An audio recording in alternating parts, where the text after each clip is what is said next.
देश के हर मुद्दे पर खामोश रहने वाले प्रधानमंत्री मनमोहन सिंह का नारी के अपमान पर मौन टूट गया। प्रधानमंत्री 3 बेटियों के पिता भी हैं, लिहाजा इस वेदना को उन्होंने गंभीरता से महसूस किया। 3 बेटियां गृह मंत्री सुशील कुमार शिंदे की भी हैं, लेकिन उन्होंने इंसाफ मांग रहे प्रदर्शनकारियों की तुलना माओवादियों से कर डाली और खुद की मानसिकता को जाहिर कर दिया। तो बीजेपी भी इस मामले पर सियासत करने में पीछे नहीं है। यही वजह है आधी आबादी का सवाल सियासत की शतरंज पर शह और मात का खेल बन गया है। ऐसे में सबसे बड़ी आशंका यही है, सुरक्षा, इंसाफ और बदलाव की बात राजनीति के गलियारों में थक हार कर दब न जाए।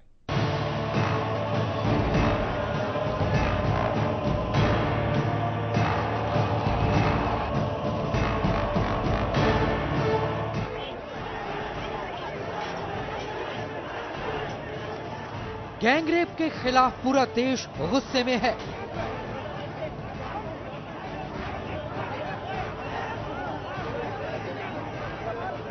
आवाम का आक्रोश इंसाफ की मांग कर रहा है। ऐसे में प्रधानमंत्री मनमोहन सिंह को मौन तोड़ना पड़ा।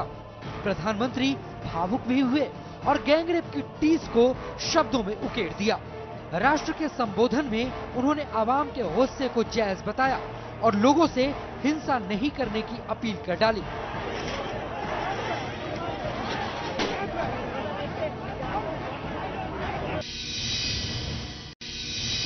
We will examine without delay not only the responses to this terrible crime, but also all aspects concerning the safety of women and children and punishment to those who commit these monstrous crimes.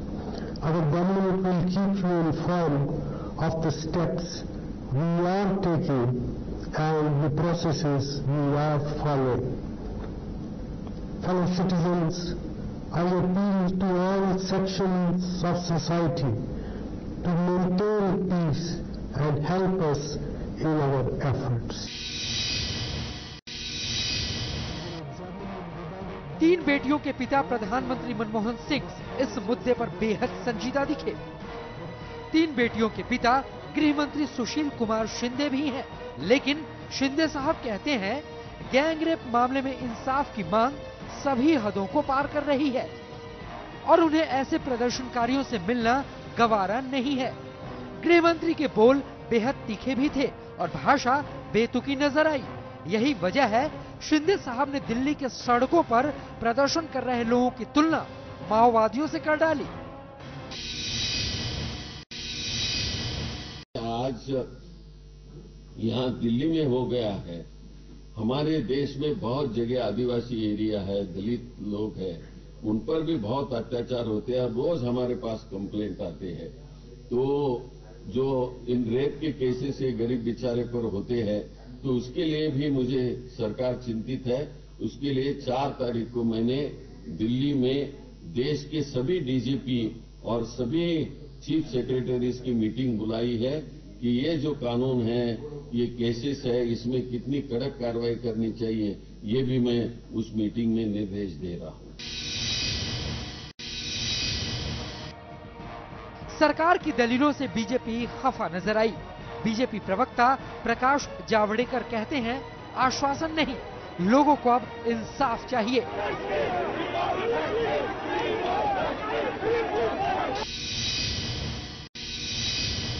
है कि जो ये देख नहीं सकती, सुन नहीं सकती और कर नहीं सकती।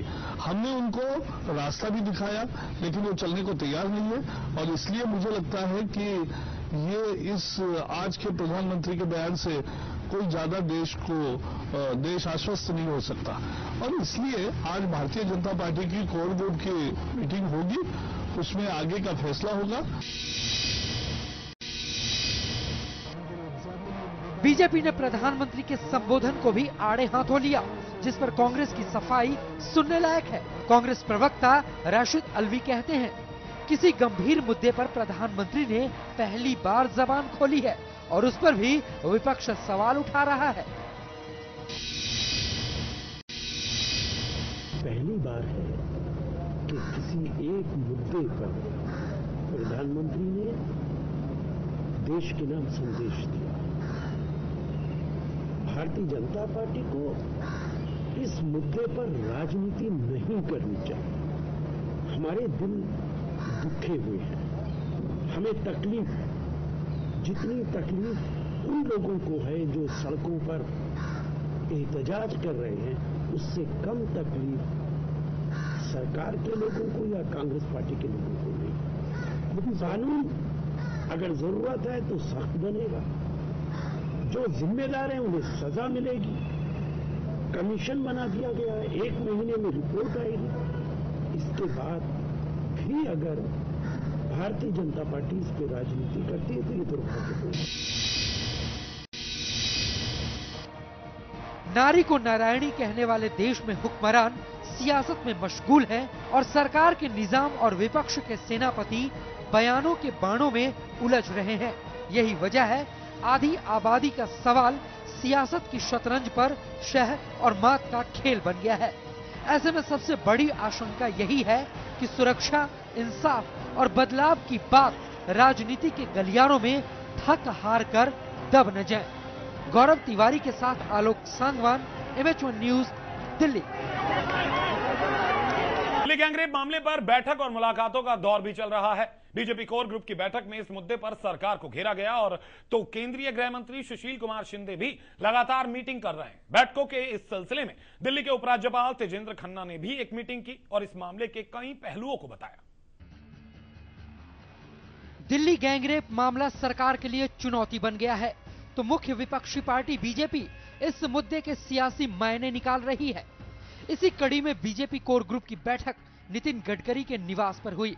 इस बैठक में बीजेपी कोर ग्रुप के नेताओं ने दिल्ली गैंगरेप मामले पर चर्चा की और संसद का विशेष सत्र नहीं बुलाने पर सरकार को घेरा। बीजेपी के कोर ग्रुप और महामंत्रियों की एक मिलीजुली बैठक विशेष रूप से अध्यक्ष जी ने बुलाई थी, जिसमें महिलाओं के प्रति बढ़ते हुए अपराधों को लेकर जो देश भर में आंदोलन हो रहे हैं, उन पर विस्तृत चर्चा और समीक्षा की गई।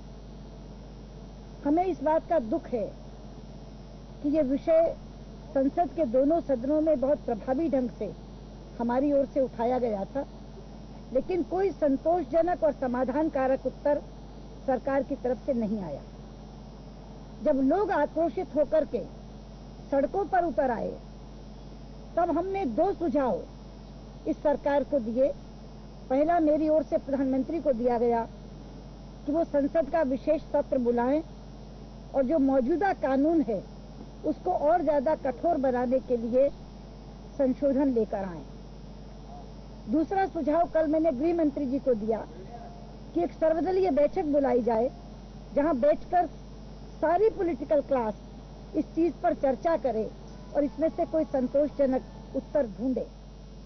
लेकिन खेद से कहना पड़ रहा है कि दोनों ही हमारे सुझाव सरकार ने अस्वीकार कर दिए। कल जिस तरह की बर्बरता इंडिया गेट पर दिखाई गई, विशेष तौर पर महिलाओं के साथ, तो आंसू गैस के गोले भी इकट्ठे दागे गए, उसी समय वाटर कैनन भी चलाया गया, वहीं बुरी तरह का लाठी चार्ज भी किया गया और लड़कियों पर भी लाठी पुरुष पुलिस वालों ने चलाई। कोई महिला पुलिस लाठी नहीं चला रही। 80 बच्चे कल घायल होकर के RML में पहुंचे हैं, राम मनोहर लोहिया में। तो इमरजेंसी की हदों को भी पार कर दिया इन्होंने। इसलिए आज हमने यहाँ बैठकर सोचा कि प्रधानमंत्री और गृह मंत्री ने तो सब कुछ अस्वीकार कर दिया। कल हम राष्ट्रपति जी से समय मांग रहे हैं और उनके पास हमारा प्रतिनिधिमंडल जाकर के ये मांग करेगा कि वो संसद का विशेष सत्र बुलवाएं और वहां कानून को कठोर बनाने का एक संशोधन सरकार लेकर आए। इस तरह की सलाह वो सरकार को दे। बीजेपी की मीटिंग में सरकार पर निशाना साधा गया तो केंद्रीय गृह मंत्री सुशील कुमार शिंदे ने भी इस मामले पर एक बैठक बुलाई है। 4 जनवरी को होने वाली इस बैठक में सभी राज्यों के DGP और मुख्य सचिवों को बुलाया गया है। माना जा रहा है इस बैठक में रेप के मामलों पर विचार किया जाएगा। जो इन रेप के केसेस से गरीब बेचारे पर होते हैं, तो उसके लिए भी मुझे सरकार चिंतित है। उसके लिए 4 तारीख को मैंने दिल्ली में देश के सभी DGP और सभी चीफ सेक्रेटरीज की मीटिंग बुलाई है कि ये जो कानून है, ये केसेस है, इसमें कितनी कड़क कार्रवाई करनी चाहिए, ये भी मैं उस मीटिंग में निर्देश दे रहा हूं। केंद्रीय गृह मंत्री सुशील कुमार शिंदे ने दिल्ली हाईकोर्ट के चीफ जस्टिस से भी मुलाकात की। इस बैठक में गैंगरेप मामलों पर 5 फास्ट ट्रैक कोर्ट बनाने पर चर्चा की गई। फास्ट ट्रैक कोर्ट्स में महिला जज नियुक्त करने पर भी विचार किया गया।